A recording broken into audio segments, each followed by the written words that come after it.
Now it's my pleasure to introduce today's presenter, Bob Apollo.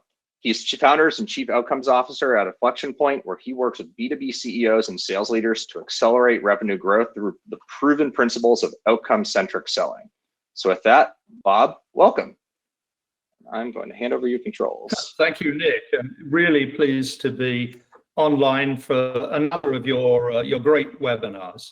And yes, today's topic is going to be about being outcome-centric and about storytelling. So you give me a moment, I'll get my screen loaded up, and then we can start this part of the webinar. All right.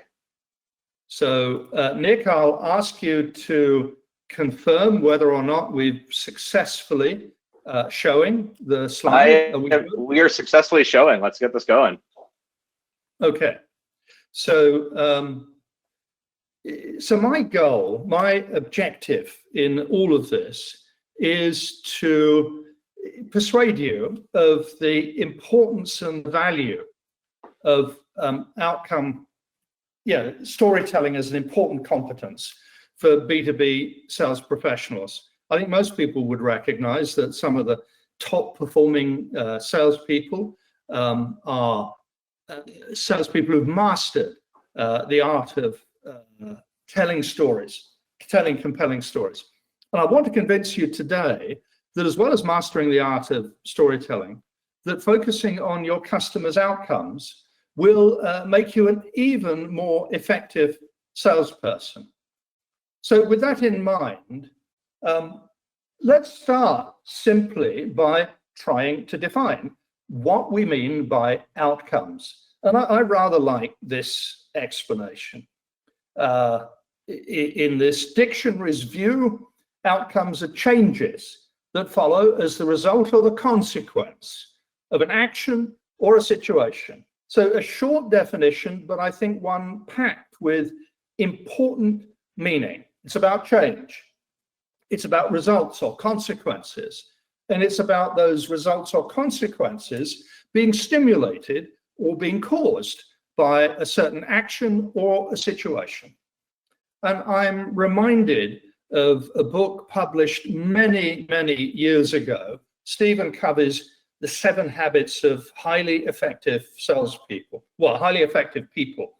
And I'm going to paraphrase that into highly effective salespeople. And I think we do well when we begin with the end in mind. And of course, the end is the customer's outcome. So in the first half of this webinar, I want to explore just why outcomes are such an important focus for us. And then in the second half of this webinar, I'll try and apply some of that thinking in the context of telling outcome-related stories. Now, I think it's helpful to start by contrasting an outcome-centric approach with an activity-centric approach. And I have to say to you that many times when I look at traditional sales methodologies, they're often focused internally. They're focused on the tasks or the activities that the salesperson needs to complete. And unfortunately, that activity-centric perspective sometimes pays insufficient attention or even ignores the customer's results or outcomes. They can be over-prescriptive. Very often, salespeople are targeted based on the volume of activity they undertake. Now, I'll acknowledge to you that that approach can be sometimes effective if you're in a very basic, straightforward, highly predictable, volume-related, transactional environment. But my experience is that an overemphasis on activity as opposed to outcome is far less effective in the sort of complex and unpredictable environments that many of us sell into. So some of the aspects of being activity-centric is I might measure inputs. How many calls did I make? How many meetings did I hold? How many presentations or demos did I give? Rather than outputs. In other words, not paying enough attention to the advances that are actually achieved. Now, you can see, I think, some of the negative consequences here. If we focus on activity, we often emphasize quantity over quality. It can obscure the effects of the actions we undertake. And it really, unfortunately, it can cause salespeople sometimes to focus on what they're doing rather than why they are doing it, to a point where, candidly, sometimes all we see is a load of activity going on, but it's busy foolishness and it's purposeless activity. So you'll probably be thinking, so how am I going to contrast that with outcomes? Now, I've already mentioned this concept of starting with the end in mind. So when we think in an outcome-centric perspective, we're focusing on the results that our customer needs to achieve, and we work backwards from those results. It's much less concerned with the specifics of the task, and it actually supports a bottom-up management style, where if you've got intelligent salespeople, and who wouldn't want to employ intelligent salespeople, we can give them flexible guidelines that support their creativity and their initiative. We can target them based on the outcomes they achieve and not just the raw level of activity. And certainly my experience is this is a far more effective perspective in today's complex, unpredictable B2B sales environments. But here's the thing. It could be equally effective if it's thoughtfully implemented, this focus on outcome and not on activity, even in relatively simple sales environments. So the characteristics of an outcome-centric mindset are we measure outputs, advances, commitments, results achieved, rather than inputs. We emphasize quality and not just quantity.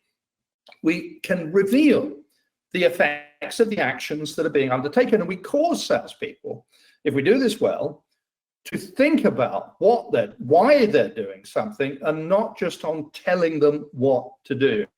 In other words, rather than busy foolishness, we want to encourage thoughtful effectiveness.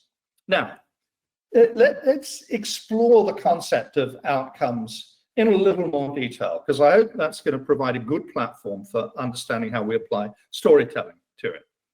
So outcomes, whether they're organizational or personal, and I'll come to the distinction in a moment, can either be positive or they can be negative. They can cause people to want to achieve change or to want to avoid change. So a positive outcome for the customer, and it's the customer we're focused on, are things that improve on their current situation. They're usually the consequence of a successful change program, of a value-creating program. And they make those who are responsible for the decision happy or pleased about the choices they make. So let's contrast this then with negative outcomes. And those are things, very simply, that make the current situation worse.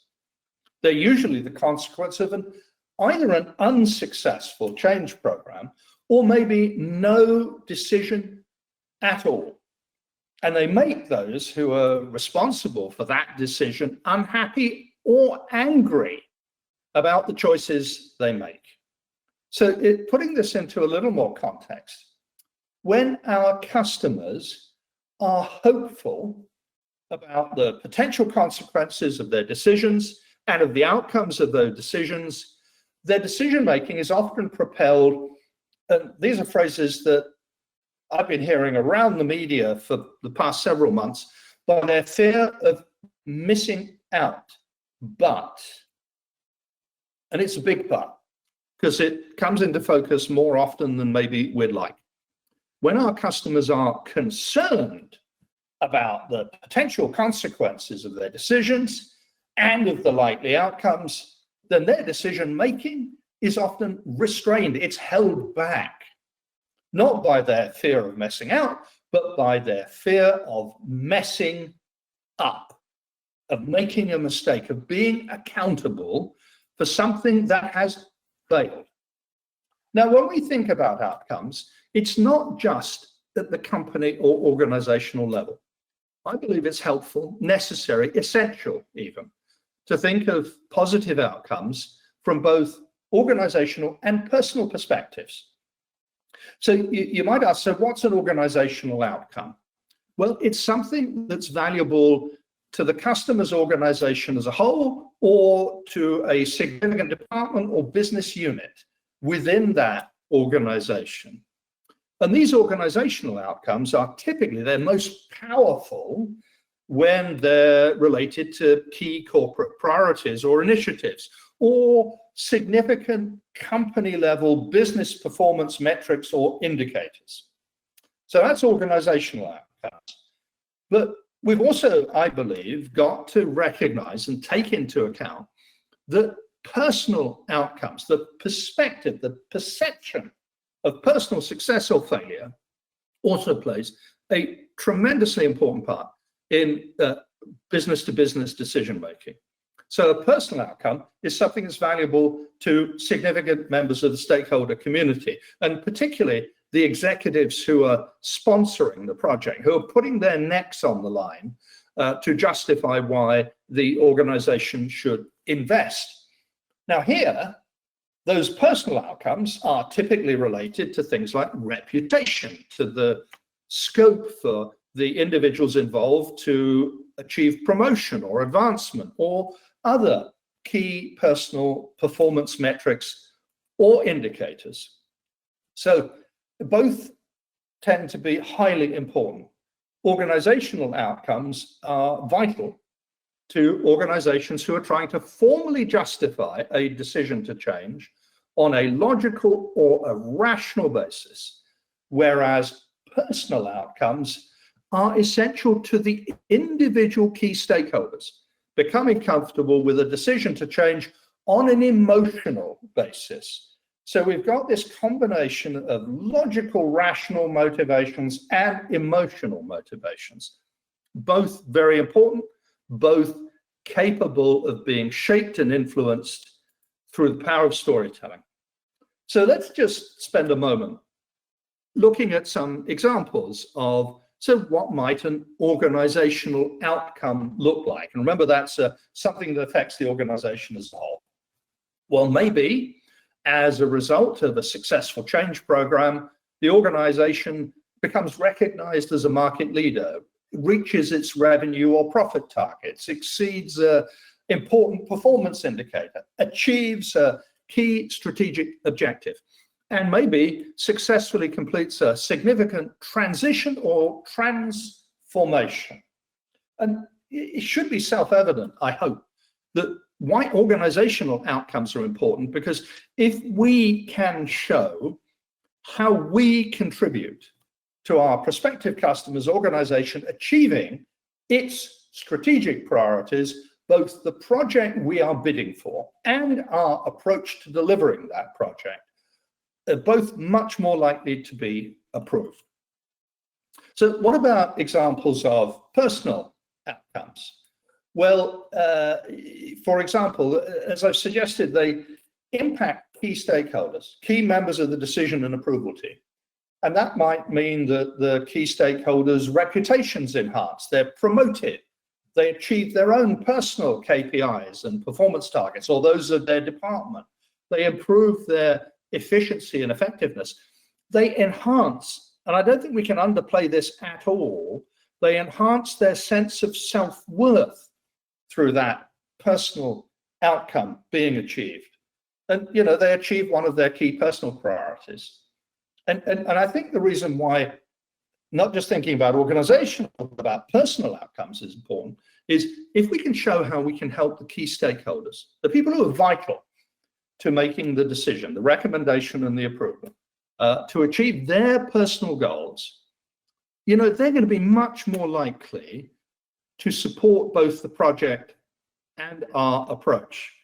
We can perhaps persuade them to be much less concerned about the fear of failure if they make the decision, about the fear of messing up.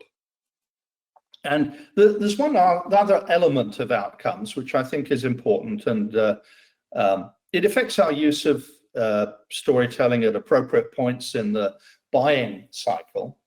So advances, you might also think of them as intermediate outcomes, are milestones that when they're completed, represent a significant step forward on the customer's journey to achieving their ultimate organization and personal outcomes. Now, from our perspective, because we can pick up these signals, some of the indicators that our prospective customer and the key stakeholders are moving forward, they're advancing, is they share privileged information with us. They include us in their shortlisted options. We manage to negotiate mutually acceptable terms. The decision group submits a recommendation for approval. The approval group agrees to issue an order. A key implementation or adoption milestone is achieved. And I think we've got to remember that our customers' buying journey, whether it's the organization or the stakeholders within it, their buying journey isn't over when they place an order with us. Their buying journey is only over when the organizational and personal outcomes they sought, which justified their support for the project and for our approach, are actually achieved. But nevertheless, these intermediate outcomes help us to confirm that we're on the right track, that the customer's buying journey and therefore our sales campaign and our implementation process is advancing towards that positive conclusion of the outcomes being seen and proven to have been achieved. So in summary, what are outcomes? They're changes that follow as the result or the consequence of an action or a situation. They can be positive or negative. The customer's belief in the likely outcomes of any decision influences the decision they make. These outcomes span both organizational and personal considerations, and they should cause us, if we adopt an outcome-centric mindset, they should cause us to think in terms of what our customers want to achieve and not just what we want to sell. They should cause us to focus on the ends to be achieved and not just on the tasks to be completed. They should cause us to focus on the quality of the end result and not just the quantity of the activity. And as I've indicated, there's a route to getting to these ultimate organizational and personal outcomes. And very often it requires a series of intermediate outcomes or advances. So there we have it. That's the sort of context, the outcome-centric context. And now I want to turn my attention to how might we use stories effectively to persuade our customers that if they adopt the approach that we're proposing to them, that they will achieve the organizational and personal outcomes that they seek. And again, there's something of a mindset comparison here, and I want to contrast more classic sort of pitching or presenting behavior with what I'll define as sharing behavior. So when we're operating in pitch or present mode, we're very often presenting the facts as we see them, often delivered as a pitch or an assertion. It's typically our opinion or that of our company. And if we're not careful, our audience can see us as biased, we can come across as opinionated or arrogant. What we think tends not to be very persuasive or credible. Unfortunately, though, it is the dominant style in far too many sales organizations still. Declining number, but still too many.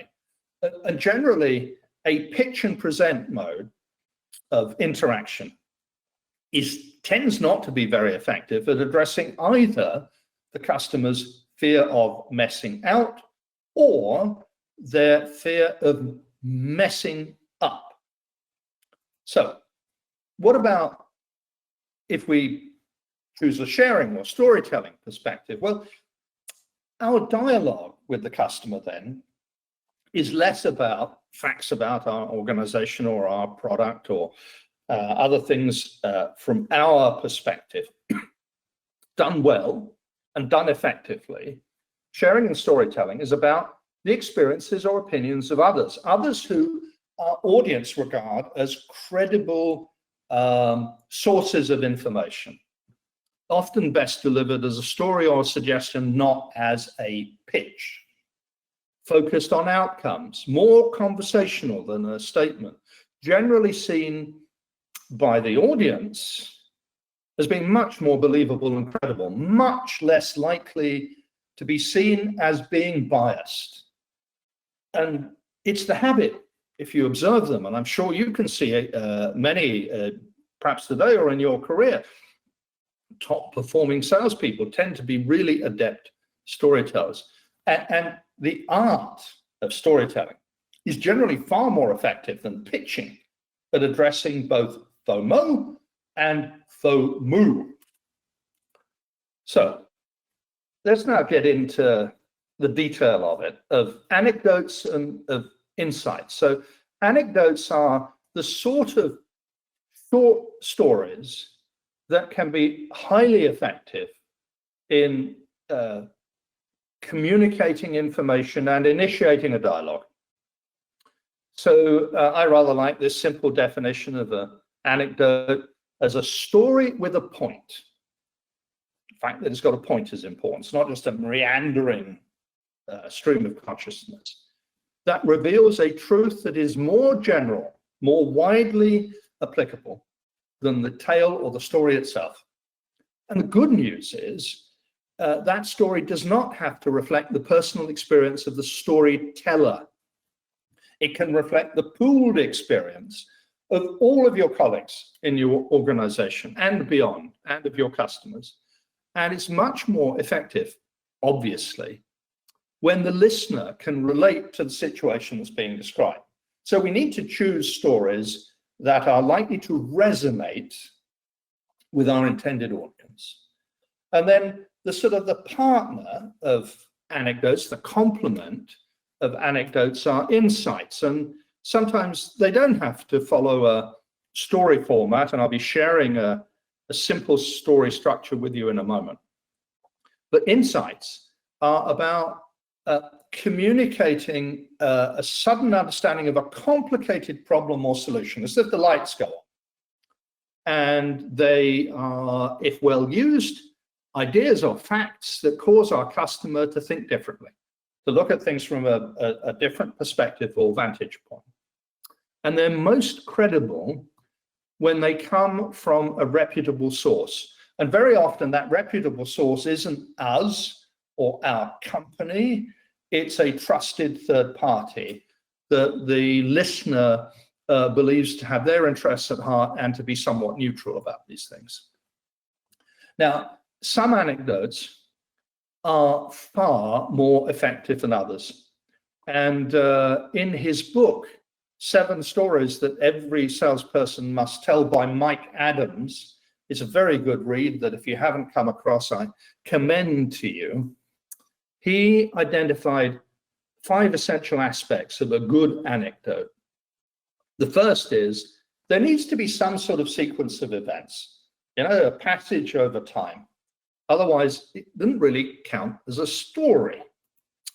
It's got to fit a familiar framework, or it will confuse the listener.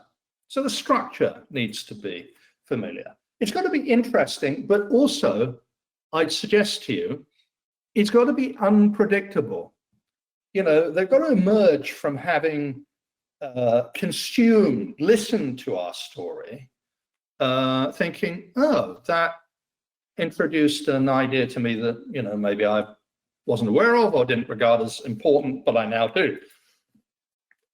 It should turn, if we're telling a story about a person or an organization, on one main protagonist. Or there is an exception to this, I think, and that is it should turn on a cluster of protagonists that collectively represent the organization and the role that we're telling the story to. Because if we don't do that, if they can't relate to the organization and the roles that are being described in the story, they won't be able, your listener won't be able to relate to the experience. And it's got to make or illustrate a relevant business point, or, you know, we're wasting their time and ours. Now, there's a bit of a habit, I think, to oversimplify the story structure. And you can see it sometimes in over-sanitized case studies and so on, where, you know, part of the case study or the story describes the customer's previous situation, and then miraculously they chose to implement our solution, and equally miraculously they achieved a positive resolution. And of course, the real world isn't quite as simple as that, and our listeners know it isn't as simple as that. So actually a much more effective anecdote format, and those of you who are familiar with some of the books on widely published books on storytelling will be able to relate to some of this, that we shouldn't go straight from the situation to the resolution. Stories are most powerful when they pivot through a setup which describes the situation, a complication which challenges the customer's ability to address the situation, a turning point in which the customer embraces perhaps a new way of thinking, which then leads to a successful and positive resolution. And that sort of format much more closely relates to the real life experiences of most of your customers, who know that change isn't easy and it doesn't always succeed. There are always twists and turns along the way in any complex change situation. So here's how I break this down. And this is an example of how that 4-step approach might play out when you're telling a relevant story, a well-chosen story. And of course, you probably want to pause as you deliver this story to get reaction and feedback from your listener or listeners. So we might start setting out the situations by saying something like, well, you know, this might be helpful to you. We work with this role and this type of organization. And obviously, it needs to be a role and an organization the listener can relate to. And they'd been suffering from an issue, and we're trying to achieve a desired outcome. Now, when we only talk about the pain of the issue, I think we're missing a trick. And that's why when we lay out the situation, it's so powerful to not just talk about the issue that they were aware of, but also the outcome that they were seeking. And then we might say, but, and here's where the complications come in, they're struggling with obstacles. And as a result, they were suffering from costs and consequences of not being able to address the issue. All right? That's where the real pain comes in. And then perhaps that's the right part of the story to introduce the turning point. We help them to implement a solution based on, you might name a product or service that you think is appropriate to them, that took particular advantage of something different about our approach. And that different about our approach isn't, and in most situations, in my experience, shouldn't be, we had a faster whiz bang or delivered more amps per volt or what have you. It was that as an organization, we had a different perspective on how best to solve this customer example's problem. Something different about our approach. And then we turn to the resolution that allowed them to resolve the issue and deliver, and there we can quote the key business benefits. I would urge you not to overdo those benefits. I've seen sometimes people take the sort of the singular gold star example in their whole customer portfolio, who genuinely achieve some tremendous business results, but they're not necessarily matched by every user. And I think it's much more credible if we talk about a level of benefit that our potential customer can believe in and not regard as just exceptional and unreachable. And here's the little twist in the tail. And I found this to be a really effective element of storytelling. I told you, about the unexpected. We might say, needless to say, they were very happy with the outcome. And that's where conventional storyteller might stop. But I'd urge you to think about how you can add this extra additional element and say something like, because, particularly in addition to the expected benefits, they were also able to, and there you name some other previously unexpected benefit that the customer looked back on the journey and said, we did even more than I was expecting. And that really, from my experience, personalizes the story. So, some simple guidance. When and how to use anecdotes. Honestly, whenever we can see an opportunity to reshape our customers' thinking, to share our accumulated learning, and remember, our opportunities to share not just our personal experiences, but those of our colleagues and our customers, and maybe even beyond, to support and verify a point we want to make, and of course, to reinforce our credibility. Now, I find that these tactics are used extensively by the very best salespeople. They, as I've suggested, reflect the accumulated experience of the whole organization and its customers. And my recommendation to you is that you build up a shared pool of stories with your colleagues and you practice telling them, but that you don't all pitch word perfect, exactly the same story. The customer, the listener needs to come away from hearing the story with the same appreciation. But you can use your own language and you'll be much more comfortable in telling the story if you do that. And then if you think about the complement of insights, well, some of the principles here, and this is true, by the way, I think also of storytelling, is that we lead towards our solution, not with it, that we challenge our customers' assumptions, we stimulate them to think differently, and these are always more powerful when they come externally or validated by a third party. They're educational.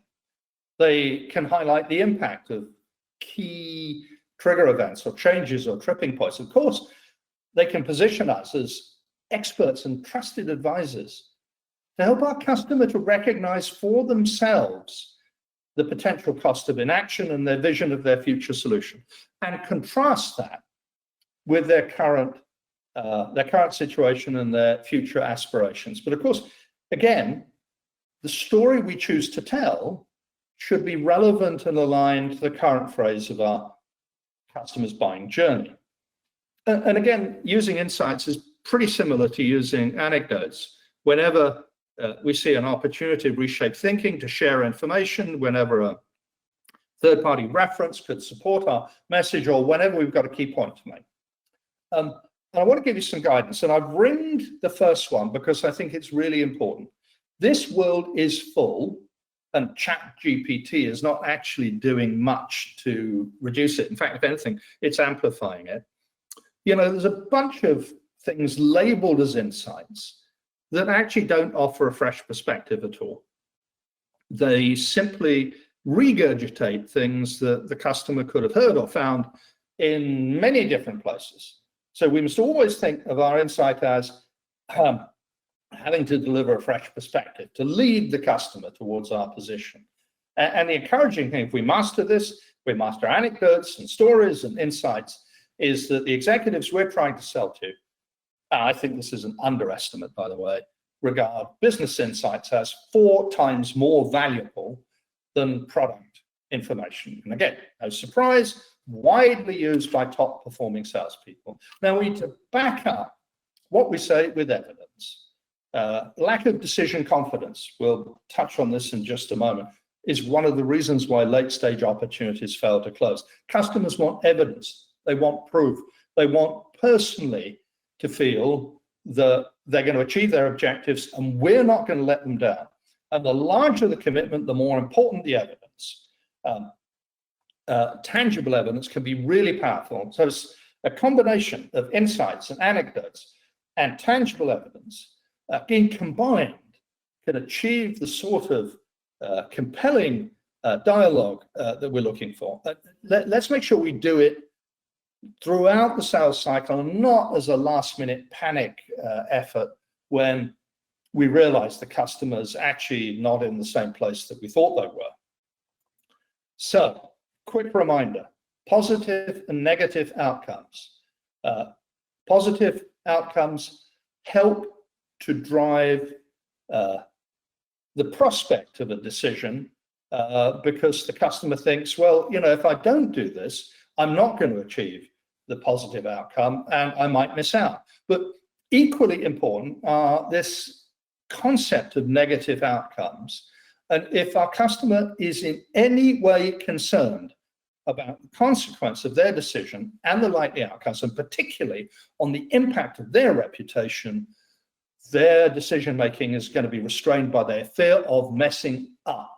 And that's one reason why stories are so valuable and important. If we want to eliminate that fear of negative outcomes, FOMO, we need to share stories about the successes of similar people and similar situations in similar organizations. We need to avoid overplaying the upside. We need to provide credible evidence. We should never seek to scare them into signing, and nor should we just focus on metrics. We should also, I would suggest to you, articulate the intangible benefits of change. And at the same time, we want to eliminate the negative. And let's not pretend the success will be automatic. Let's proactively address their potential reservations rather than sweeping them under the carpet and hoping they won't come up. Stories can be very powerful there. We want to give them reassurance they're going to get our support throughout their journey, eliminate their doubts before we try and close, and make the stakeholders feel confident their personal outcomes will be enhanced. It's sharing stories about the journey and not just about the destination. So I've made a couple of references to the fear of messing up. That was highlighted in a recent book, again, recommended reading by Matt Dixon, the author of The Challenger, one of the authors of The Challenger Sell, and Ted McKenna.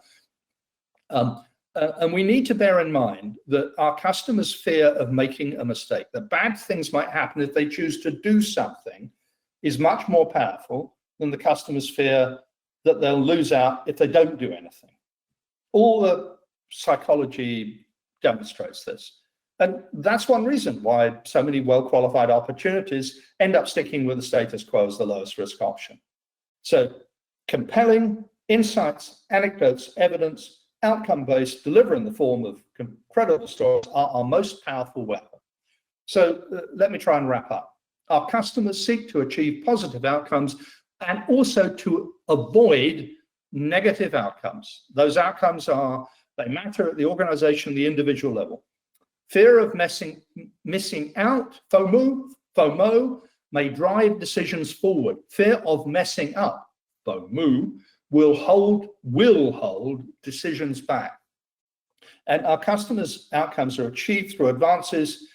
I hope you can see how you might apply or refine sharing and storytelling as a much more pervasive and persuasive tool than simply pitching and presenting. Insights, anecdotes, and evidence are building blocks of persuasion. Compelling stories involve those four elements: situation, complication, turning point, and resolution. And I believe absolutely we can all learn to become better storytellers. So some suggestions: recognize status quo is often your most powerful competitor. Practice the art of storytelling. Choose appropriate stories. Make sure your prospect can relate to the stories you choose to tell them. Share your best stories with your colleagues. Build a portfolio of stories, insights, and evidence, and build your customers' confidence. Help them to eliminate their fear of messing up. So I come to the end of the ideas I wanted to share with you. I just wanted to ask you, maybe you can respond in the chat or questions. How has this helped you think differently? I hope it has. How specifically you're going to change the way you think about becoming a more effective communicator in response to some of these ideas? What are you going to start doing? what are you going to stop doing, and what are you going to keep doing, but even more effectively than you have before. And at that, Nick, I think it's back to you. Thank you. And great presentation, Bob. Thanks for sharing your insights. Let me just get my screen back and get to the right monitor. And sure, yep. So we've had a few questions come in during the webinar, and there's still plenty of time to enter your question into the panel on your screen. Just a reminder, take the exit survey on your way out, and you'll be entered to win a copy of Selling Value.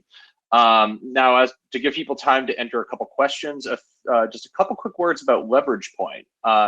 So for those of you who aren't familiar, and many of you are, here at Leverage Point, we offer a SaaS solution that creates an interactive digital value propositions to help sales teams convey this value messaging in a more powerful customer-specific way. So think of this as a way to combine your analytical math and your pricing capabilities and your value selling logic with the power of storytelling. Now, how does this work? First, product marketing pricing teams collaborate on value models that quantify how much differentiated value your solution delivers to your customer, all your tangible and intangible value drivers. It then gets published into a cloud-based library that is accessible by every rep in your organization to customize in real time for every customer and prospect's needs. Then on each sales call, sales reps can actually modify the baseline data within the presentation itself in order to create a unique business case to buy that the prospect can leverage internally and help drive the deal forward.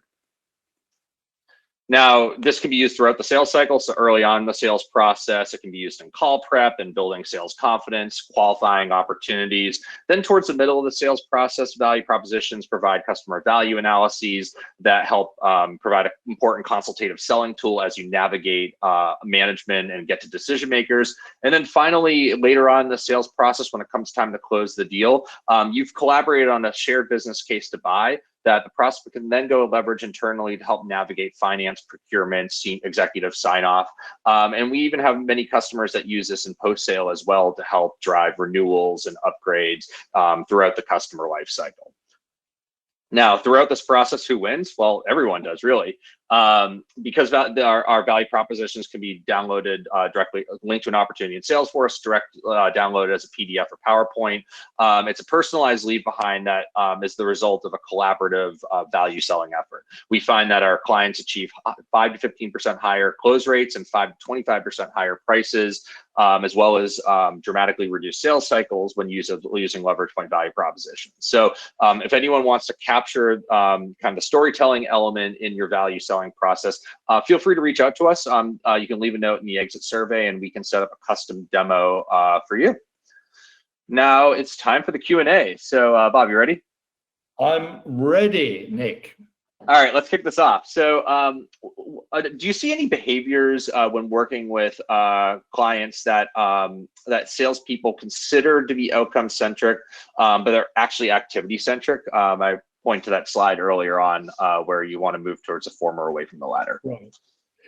Yeah, it's a transition. Yeah, and I think what happens sometimes early in the transition is that salespeople think about their own personal outcomes in advancing their sales cycle and sometimes think of those as outcomes. And I, without being over sort of semantic about it, I think the most powerful way of thinking about outcomes is always to think about them in terms of the customer and the stakeholder and the advance that they're making in their buying decision journey with you. So yes, sometimes early on you get a bit of confusion, you know, thinking that I've got an outcome here, and it really is the salesperson's moved forward, but the customer maybe hasn't yet.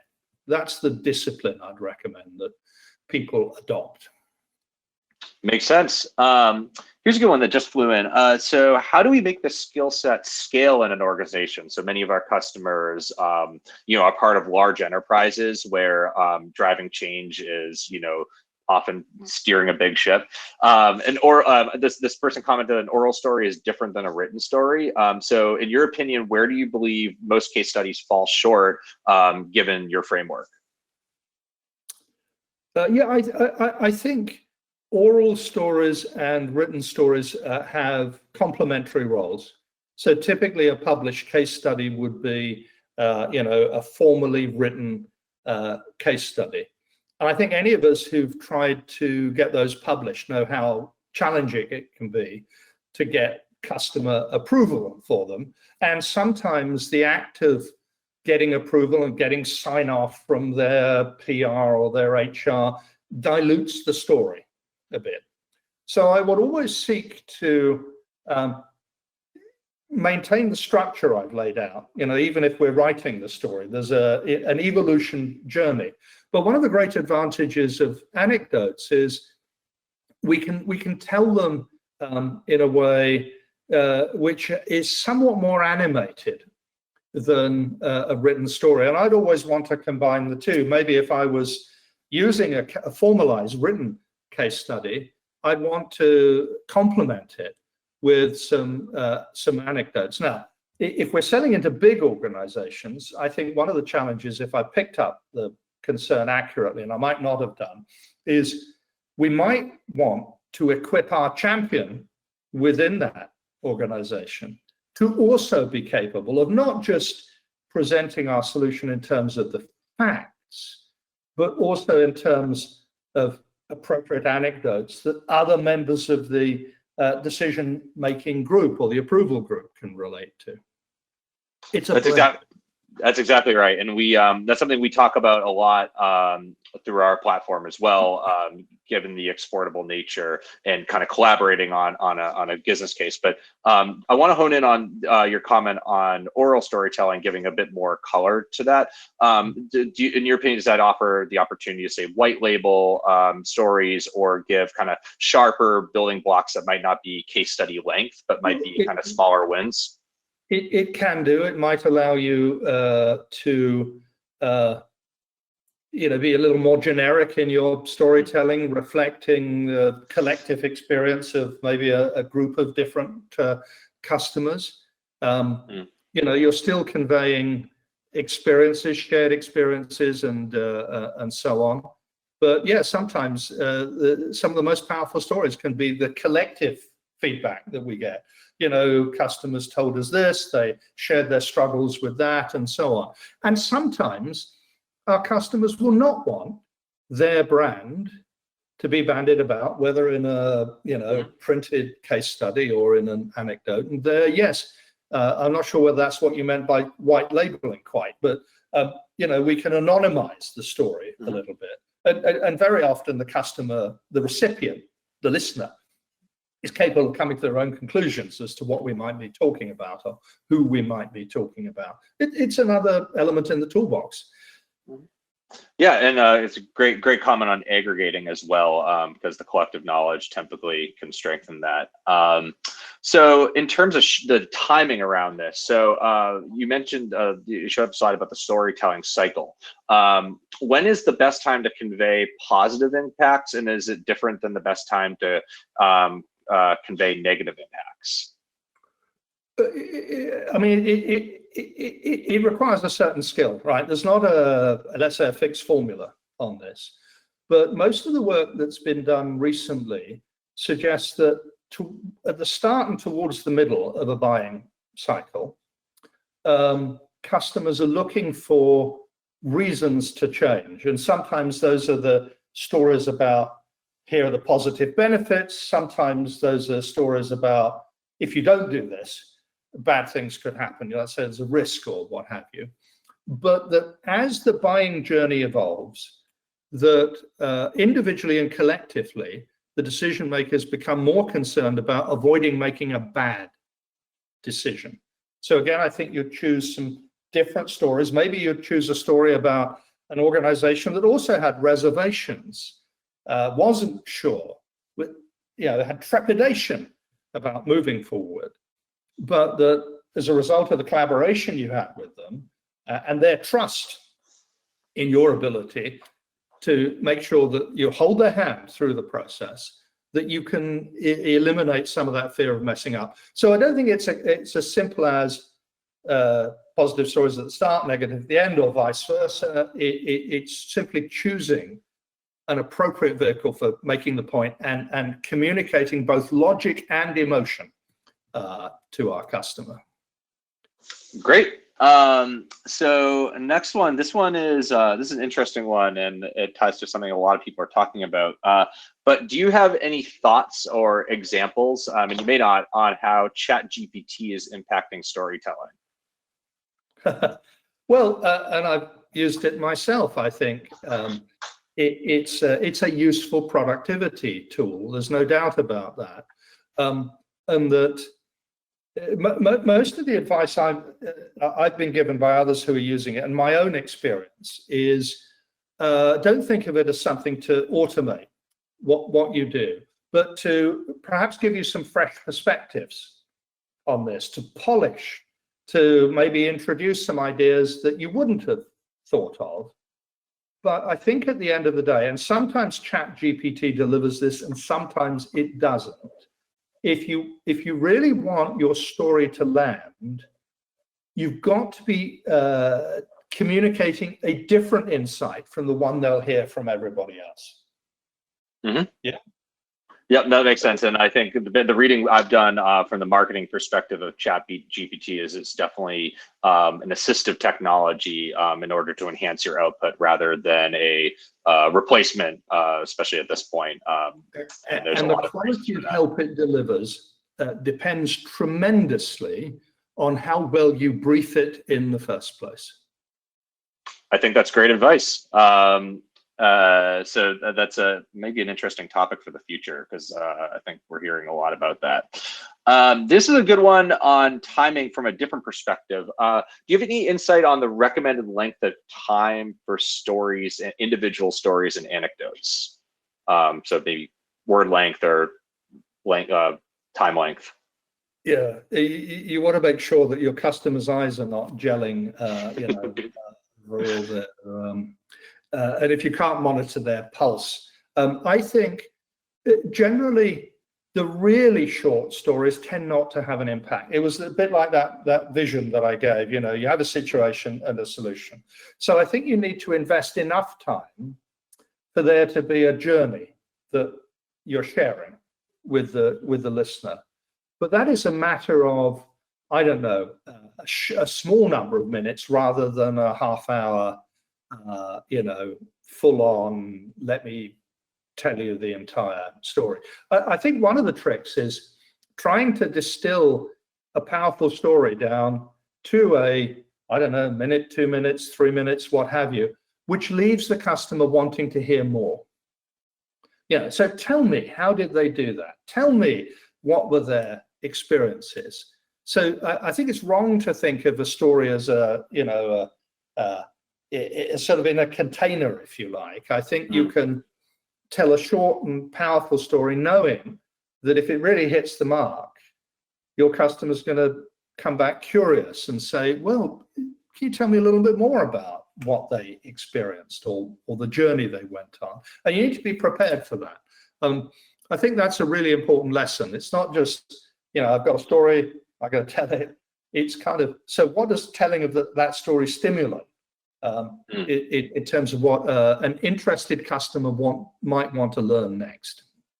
Yeah, that's actually an interesting takeaway for myself as a marketing professional. It's you want a modular version, the small, medium, and large maybe, and equip your sales team with, because if anyone's ever been on a sales call, you don't really have a lot of time to knock out a lengthy anecdote typically. No. I mean, you need to get to the point, right? And hopefully, actually, the way you tell it gives the listener, a chance to give you some response and some feedback. But yeah, leave them wanting more. No, that's great advice. And I have a follow-up question to an earlier one on the scalability question. So in addition to kind of scaling within large organizations on the sales side, on the kind of internal side, if you're within an organization, let's say an enterprise, do you have any thoughts on scaling these capabilities within, say, a larger sales force in order to equip them to sell? So I think there are a number of tools. Firstly, it's very helpful to be able to collect a sort of a repository of stories in a tellable format. But also that those stories are accessible to all within the organization, can be contributed from the organization, because very often the salespeople at the front line have got some of the very best stories. Why keep it to themselves? And also to be able to identify which cluster of stories are the best candidates for telling.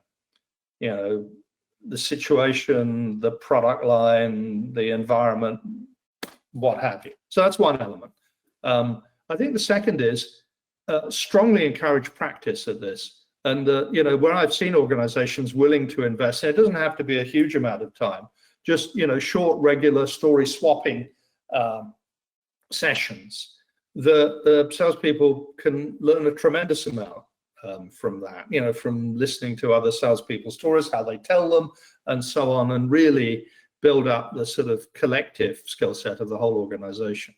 So I think you can use technology. You could sometimes use tools, storytelling tools, visualization tools, and so on. You can use tools to analyze the conversation, and imagine many of the audience here will be using it to record and analyze, you know, internet interactions with their customers.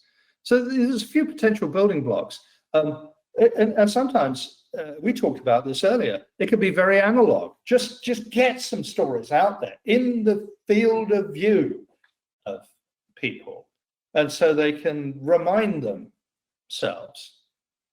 Yep, sales has them, and it's a matter of management of organizing a framework to get them in front of everybody else.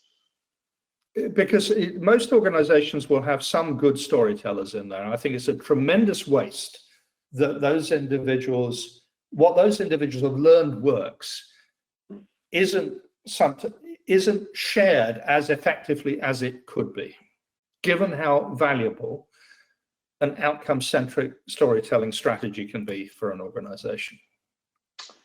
I think that's great advice for pretty much everyone listening on the call. So thank you, Bob, for sharing your insights.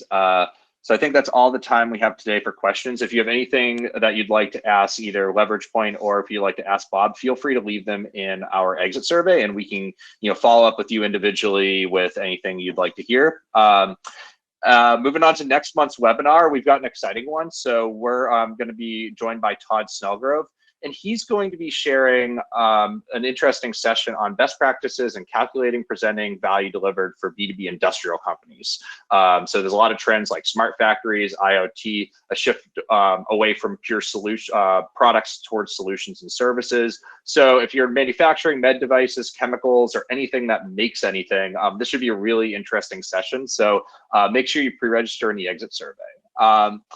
And that'll be it for us today. So thank you, Bob, for joining us as always. It's always great to have you, and we look forward to you joining us again in the future. And from all of us here at Leverage Point, have a wonderful rest of your week. Take care. Same from me. Have a great week. All right. Bye, everyone.